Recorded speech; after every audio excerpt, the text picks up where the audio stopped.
How's it going, everybody? Welcome to Lucky Pack MTG. My name is Matt, and today you guys aren't here to watch me crack some packs. You're here, well, to go over something. You probably saw it in the thumbnail, but we got the Turtle Power Commander deck, Precon. I did mention in the last video I may pick this up, and I was really considering not getting it because of how expensive local places were selling it for. They were selling for like $80, and I'm not paying $80 for a Commander deck. I'm sorry. But at the local game store that I normally go to, they're selling it for 55 bucks. You know, MSRP. So they're selling it for the price it's supposed to be. And plus tax, it was about $60. We're going to go through this and see what is actually in the Turtle Power Teenage Mutant Ninja Turtles Commander Precon. But before we do this, before we go through and see the Turtle Power, I need you guys to do something for me. Don't just do it for me. Do it for the boys. Do it for the Monokaneko. Go ahead and hit like on this video. Share this around with your Magic the Gathering Commander buddies. Everybody loves Commander. And most importantly, subscribe to the channel. It lets YouTube know that this is a channel that people want to see, puts it into their algorithm, and, you know, gets things going. But if you really, really, really want to support the channel, and you want to get yourself a booster pack from Patreon Friday, all you have to do is click that link down below. It takes you to my Patreon. You can sign up. You can sign up for free if you don't want to put any money in, just to support that. I got a couple of free people. But if you want to get a pack, you do have to sign up at the $10 reward tier or more. I would love for you guys to do that. I would love for you guys to subscribe. But with all that out of the way, we're gonna open this up and see what we got inside. Let's go ahead and crack this open. Let's see what we got. They don't do the sample Commander packs anymore, which is sad. I don't know what we're paying so much for if we're not getting the sample packs to where we can get something cool. But this is the Commander deck and how-to, and kind of a poster, 8-bit poster. Leonardo does not look happy. And then we get a box. So these will hold 100. It will hold the Commander deck in. It won't hold it. It won't hold it in like dragon sleeves or double sleeve. But if you sleeve your deck up, you can get it. And I love this aesthetic, like the video game. 8-bit, very cool. I do like these boxes. I put, you know, random things in them. So, like, these are cool. And then we get the deck itself. You get some counters. But like I said, there's no sample Commander pack. There's no sample collector booster pack. So what, I guess they changed it to extended arts, foil extended arts. Because they didn't do that already. I don't know. I don't know why they decided not to do that anymore. I'm not with Hasbro. So, all right. So let's see. We have Leonardo the Balance. It's got partner. I think you can partner with any of the Turtles or Splinter. So let's go ahead and see what we got here. We got Leonardo the Balance. Whenever a token you control enters, you may put a +1/+1 counter on each creature you control. Do this only once each turn. And then tap 5, one of each color. Return creatures you control gain menace, trample, and lifelink until end of turn. And then it has partner. That's cool. And then we have Donatello the Brains. This art is really cool, by the way. If one or more tokens would be created under your control, those tokens plus Those tokens plus a mutagen token are created instead. Okay, so if you create tokens, he creates a mutagen token with him. That's cool. Also, partner. We got Splinter, the mentor, has Menace. Whenever Splinter or another non-token creature you control leaves the battlefield, create a mutagen token. Also has partner. Then we have Raphael, the muscle. Double all damage that creatures you control with counters on them would deal. When Raphael enters, create a mutagen token. Okay. Then we have Michelangelo, the heart, which has trample. Raid the fridge. At the beginning of your second main phase, if you attack this turn, put a +1/+1 counter on target creature and create a food token, thus raiding the fridge. Also has partner. And then if you don't want partner, you can do Heroes in a Half Shell, which is all 5 colors for your commander. It has Vigilance, Menace, Trample, and Haste. Whenever one or more mutants, ninjas, and or turtles you control deal combat damage to a player, put a +1/+1 counter on each of those creatures and draw a card. That's actually not bad. It's a bit pricey, but it is a 5/5. Can't complain there. That's not bad. Oh, and then we have a Continue. We got this out of our box. Continue was out of our collector booster, I believe. But Continue is a really good card. Choose up to 4 target creature cards in your graveyard that were put there from the battlefield this turn and return them to the battlefield. It's an instant and only costs 2. Really good. Endless Foot Assault has Squad. As an additional cost to cast the spell, you may pay 1 white, 1 colorless, any number of times. When this enchantment enters, create that many tokens that are copies of it. Oh. Whenever you attack, for each opponent, create a 1/1 black ninja creature token that's tapped and attacking that player. Alright. You can do that quite a bit, it looks like. Then we got April O'Neil live on the scene. Whenever a mutant, ninja, or turtle you control enters, investigate. And then it also has partner. Baxter, Fly in the Ointment. Whenever Baxter enters or attacks, each creature you control with a counter on it gains flying until end of turn. Whenever you draw a card, put a +1/+1 counter on Baxter. That's not bad. That's good too. I mean, that's actually a pretty decent card. Here comes a new hero. Target player draws X cards. Create a token that's a copy of up to 1 target creature with mana value X or less. Then we got Irma, part-time mutant. I don't know how you can be a part-time mutant. She's a shapeshifter, though. At the beginning of combat on your turn, Irma becomes a copy of up to 1 other target creature you control, except her name is Irma, part-time mutant, and she has this ability. Then put a +1/+1 counter on her. Oh. Irma, I see what you're doing. Then we have Krang the All-Powerful. If a player drawing a card causes a triggered ability of a permanent you control to trigger, that ability triggers an additional time. Whenever a player draws their second card each turn, put a +1/+1 counter on Krang. I have a Nekasar deck, the Mind Razor, that this would go hard in. I may have to swap this out for something else.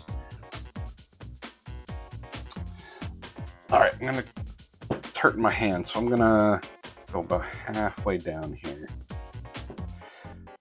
Alright, go halfway down. That's easier to hold. Then we got Ray Fillet, Wave Warrior.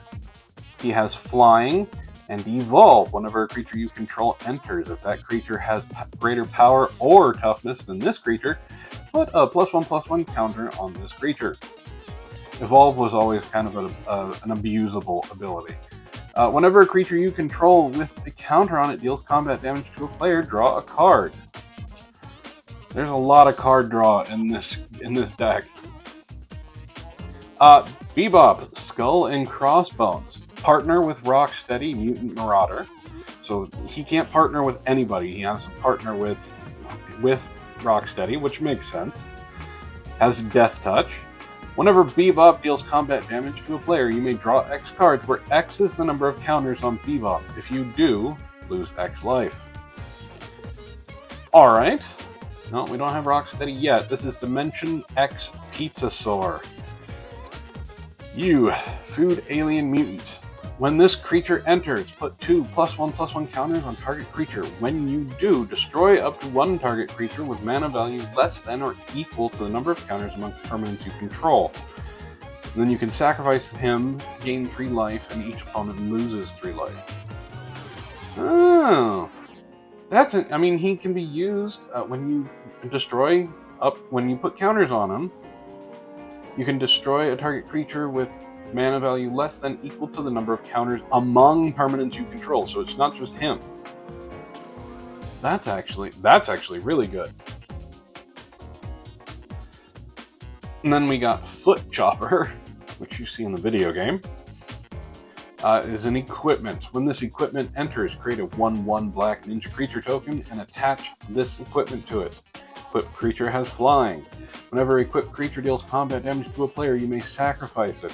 If you do, draw cards equal to its power. And it's an equipment too. I can see how that could be used. Game Over. This spell costs 2 less to cast if a player's life total is less than or equal to half their starting life total. So it's okay. So more often than not, this card is going to cost you 3. Cost 3 for destroy all creatures. Alright, that is a cheap board wipe. Alright. Then we got Rat King, Pale Piper. Has Menace. Whenever Rat King or another non-token creature you control leaves the battlefield, create a 1/1 black rat creature token. Then you sacrifice a token and draw a card. These are really good. Shredder, Shadow Master. Whenever Shredder attacks a player, for each other opponent, create a token that's a copy of Shredder tapped and attacking that player. Except it isn't legendary.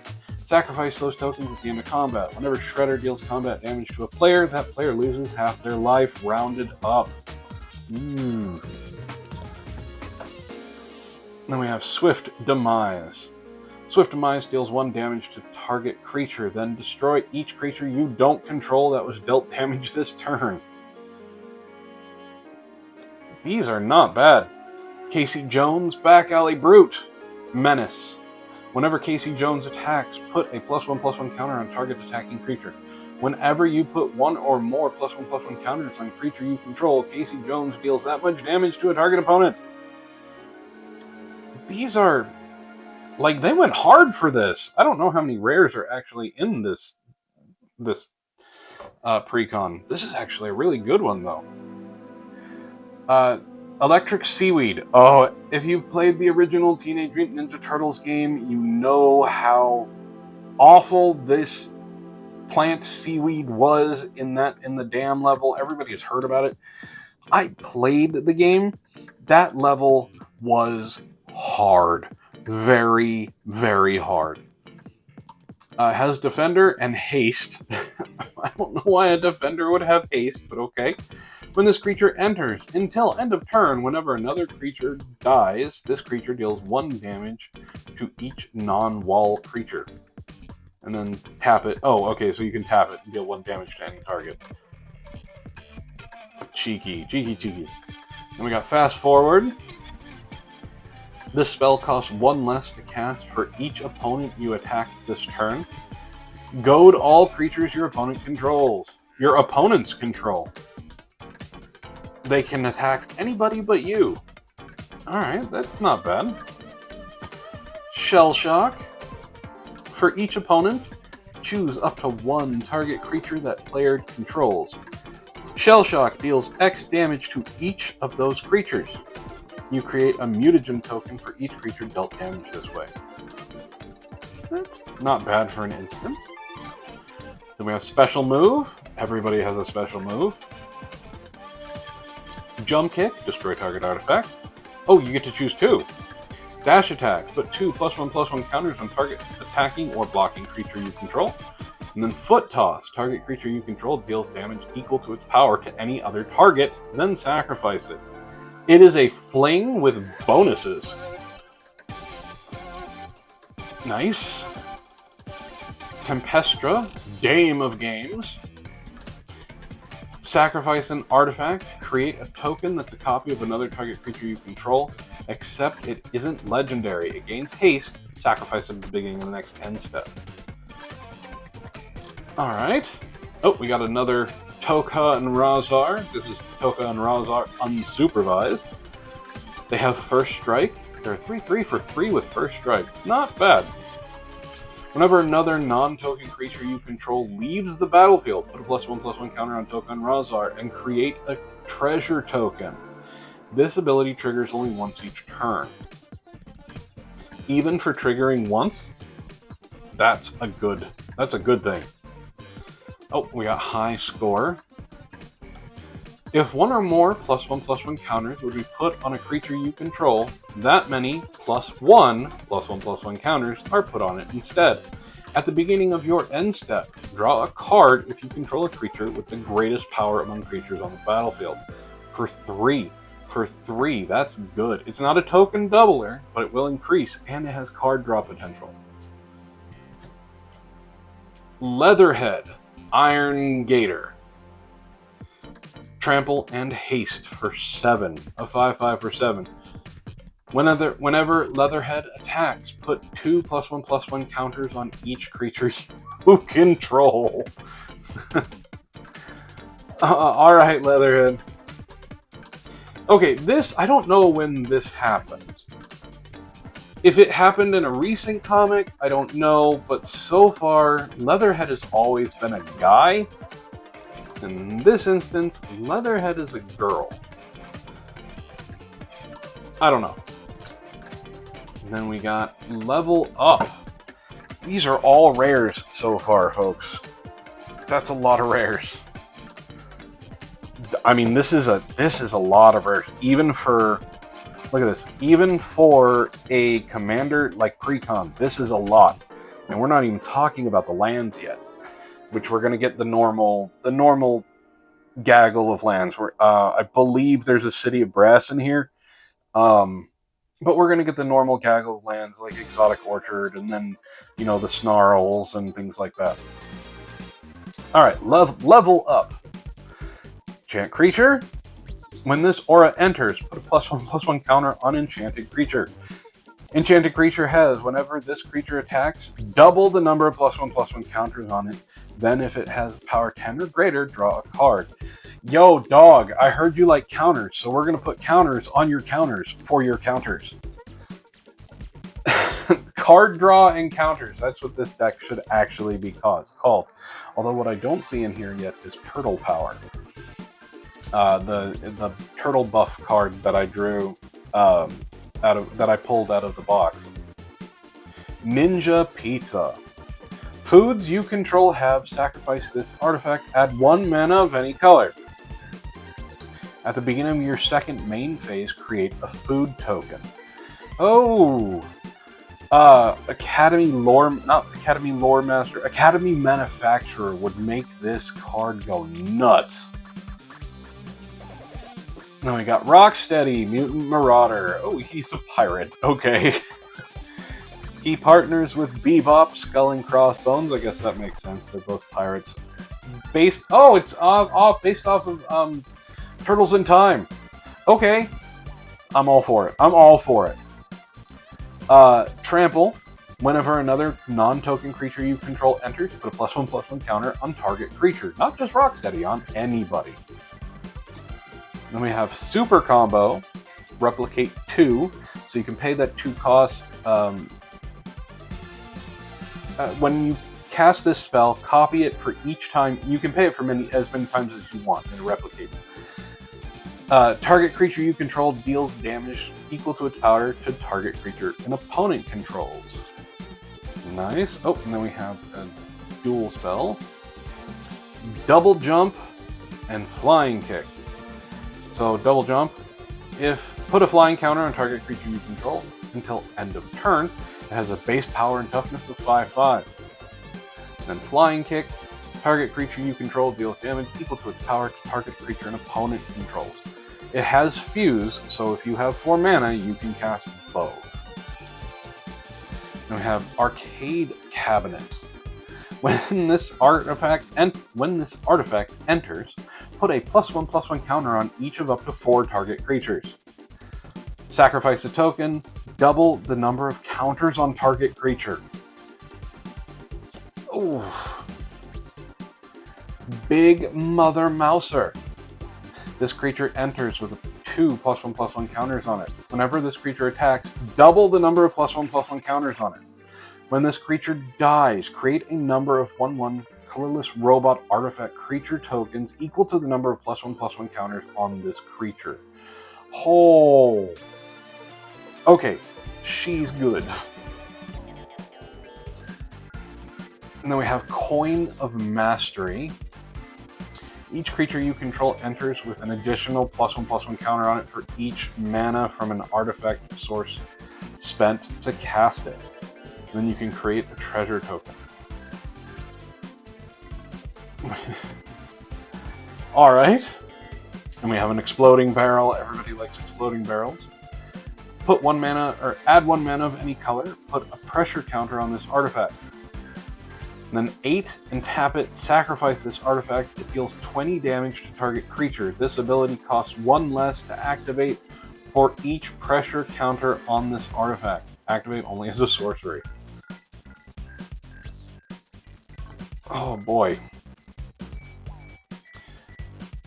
I don't know if I'm going to be able to put prices on here for the simple fact that they haven't shown up in Moxfield. Like, I can go search for them in other places, but like Moxfield is usually really good with pricing. Right now, any of the Commander set stuff, any of the ones that have the pizza symbol here, the source material cards, they do not show up in pricing. So I don't know if I'm going to be able to price this one out. I guess we'll see. We got Menace. It's a vehicle. Mole Module. Whenever this vehicle deals combat damage to a player, mill 4 cards. You may put a permanent card from among them onto the battlefield. And it is a 6/6. Hey, we got Roadkill Rodney. Has Squad 3. As an additional cost to cast this spell, you may pay 3 any number of times when this creature enters. Create that many tokens that are a copy of it. So if you cast them for 5, you get 2 of them. And then 8, you get 3. So on and so forth. He has Death Touch. He's a 2/1. And whenever this creature deals combat damage to a player, create a mutagen token. Oh, here we go. We get into the lands. We have yet to hit an uncommon or a common. We have had nothing but mythics and rares. The Big Apple, 3 AM. This land enters tapped. As it enters, chooses a color. Add 1 mana of the chosen color. Or tap 5, tap it, create a 1/1 black rat creature token for each opponent you have. Then we have Hidden Hideout. This land enters tapped. Add 1 mana of any color in your commander's color identity. Then tap 2, tap it. Target creature you control with a counter on it gains lifelink until end of turn. And then we have Together Forever. It's an enchantment. When this enchantment enters, support 2. Put a +1/+1 counter on up to 2 target creatures. And then tap 1. Choose target creature with a counter on it. When that creature dies this turn, return that card to its owner's hand. Good God, recursion as well. Vanquish the Horde. Vanquish the Horde is a reprint. It's a board wipe. It's a really expensive board wipe, as you can see, but it costs 1 less to cast for each creature on the battlefield. So later in the game, it usually costs 2 white. And then we got Wave Goodbye. Return each creature without a +1/+1 counter on it to their owner's hand.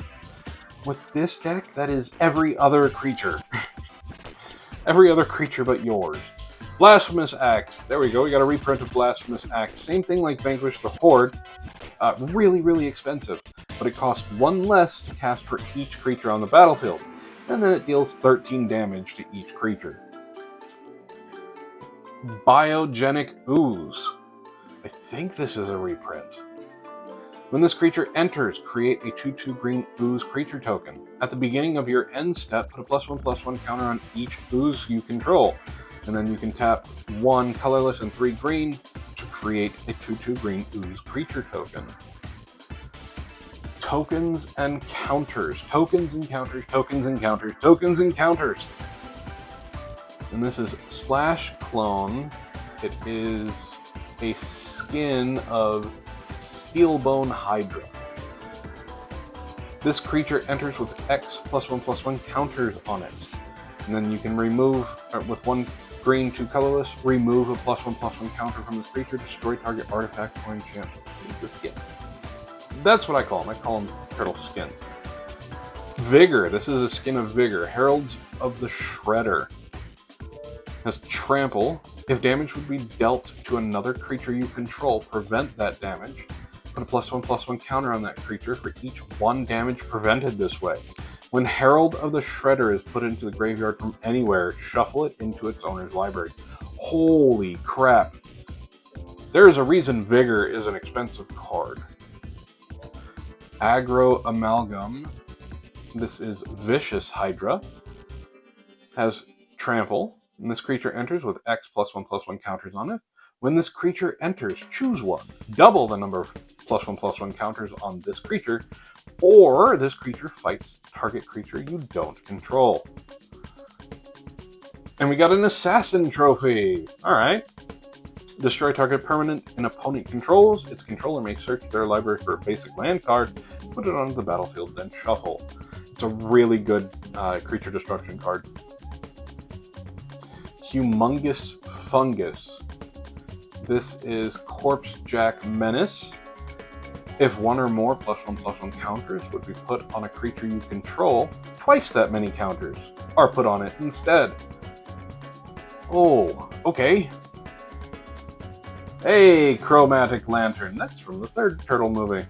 Lands you control have add 1 mana of any color, and this is a mana rock, and you can tap it for any color. Here we go. We're getting into the lands. Alright, we got Cinderglade. Enters tapped unless you control 2 or more basics. What did I say? City of Brass. City of Brass is actually a really good land card. Whenever this land becomes tapped, it deals 1 damage to you, and then you can add 1 mana of any color. Dragon Skull Summit. Buddy land comes into play tapped unless you control a swamp or a mountain. There's more, don't worry. Like I said, I had to cut down the pile so it wasn't cramping my hand. I want to point out again, we have yet to come up against a common or an uncommon. These have all been rare. Exotic Orchard. That's a staple. Fabled Passage. This one is... Why is this a rare? It's Fabled Passage. Oh, it's Fabled Passage. Of course it's a rare. I was thinking of something else. I'm sorry. You sacrifice this, search your library for a basic land card, put it on the battlefield, tap, then shuffle. Then, if you control 4 or more lands, untap it. Then we have Grand Colosseum. Comes into play tapped, add 1 colorless, or you can tap it and add 1 mana of any color, and then it deals 1 damage to you. Then we have Hinterland Harbor, another buddy land. Comes into play tapped unless you control a forest or an island. Rain Slicked Copse. It just enters tapped, but it's a cycle land. Rootbound Crag, another buddy land. Smoldering Marsh. This one comes into play tapped unless you control 2 or more basic lands. Sodden Verdure.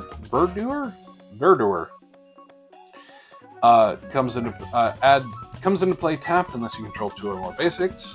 Spire Garden enters tapped unless you have 2 or more opponents.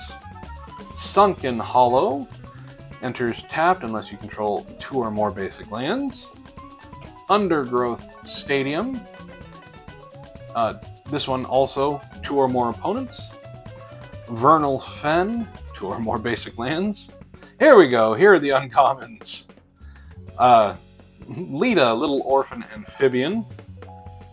She's you can normally pull. And we got Mona Lisa, science geek. Lessons from life. The everything pizza. An escape tunnel. A turtle lair. And then this is an acidic slime skin. It's marauding mutagen.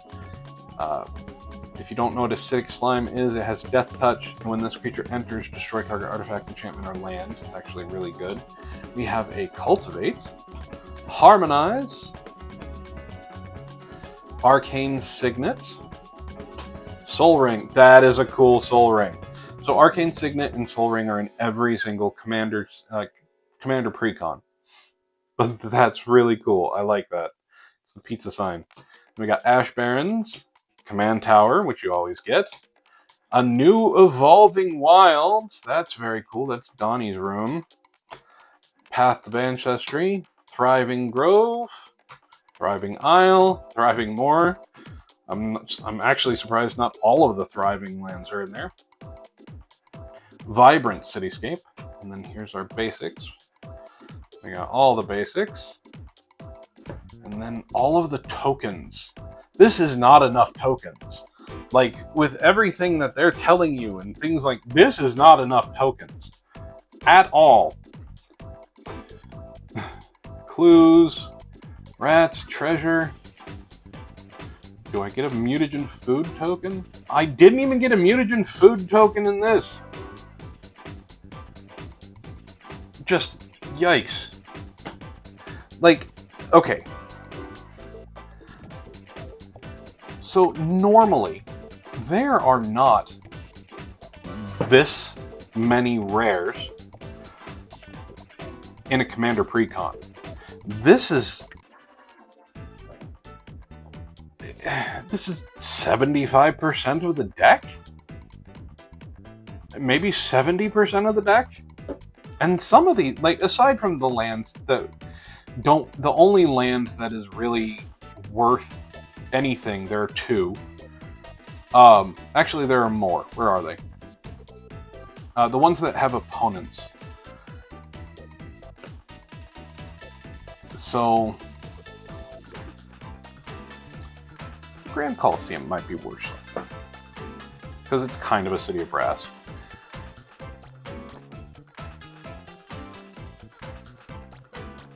So, like, these lands, these are worth something, right? Because these only came out in the Baldur's Gate expansion for the D&D set. So having these are the first reprints of both of them. These are probably still worth something. Grand Coliseum, I'm saying, is worth something because it's basically a city of brass, but you can tap it without dealing damage. And then, of course, Fabled Passage. This is always a good $5-6. And then City of Brass is just a really good staple in any commander deck because it doesn't come in and play tapped, and it can tap for any mana. The downside is it's whenever this land becomes tapped. So even if you say you get Chromatic Lantern out, you would still be able to tap it for another mana of any color like you already can, but because the land itself becomes tapped, then deals 1 damage. So the way that it works, right? Grand Coliseum, it says tap it and then deal 1 damage. What Chromatic Lantern does is it gives this an additional option that says tap it for any color. So you can get away with tapping this without taking damage. This one says when this land becomes tapped. But like those right there, those are worth money, I can guarantee. Chromatic Lantern is always, it's not like super expensive. And I'm only going over these because I don't think I can find the actual prices through these without like doing some serious research. So Chromatic Lantern is always a good one. This doubles counters in a counter creating deck. Assassin Trophy, this is a good $2. Like it's really good removal. Vigor is another good one. Blasphemous Act is another good one. I'm going through these. Big Mother Mouser will be another good one. This one is like there is a set of cards that whenever you get it, they have counters on them, and whenever they die, that amount of counters creates something, and those are always good. Like, these cards are really good. Like, Leatherhead is really good. Toka and Raza are really good.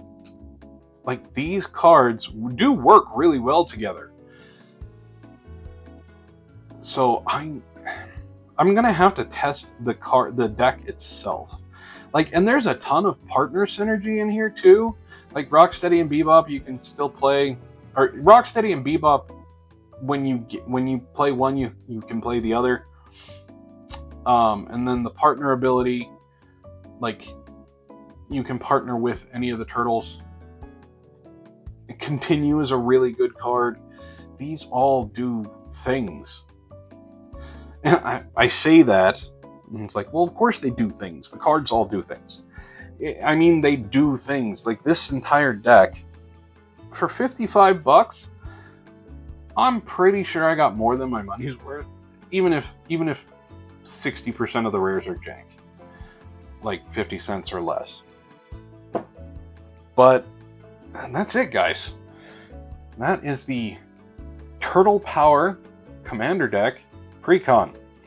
I am definitely going to play this deck and see how it does. Super excited that I was able to get it. All these cards are awesome. But there is something that I just don't jive with. And it has nothing to do with Commander. It has to do with the scalpers. And forgive me for going off on a little tangent here. It used to be where you could go to a Walmart or a Target and you could pick up packs really, really easily. You could pick up a fat pack. You could pick up, when they came out with them, you could pick up collector boosters, command decks.